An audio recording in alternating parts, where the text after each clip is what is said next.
আলাইকুম। আমি পূর্বের ভিডিওতে দেখিয়েছিলাম যে ৪৪-৪০ একটি মনো সার্কিট যেটা দিয়ে আপনারা ২০ ওয়াটের এমপ্লিফায়ার বানাতে পারবেন।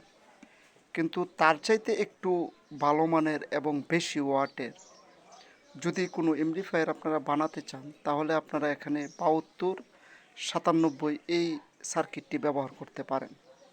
অবশ্যই সার্কিট ক্রয় করার পূর্বে একটু ভালো মানের আইসিযুক্ত সার্কিট ক্রয় করবেন, কারণ আমার ভিডিওতে যে সার্কিটটি দেখতে পাচ্ছেন এটিও মোটামুটি ভালো এবং এর চাইতে আরও ভালো সার্কিট পাওয়া যায়।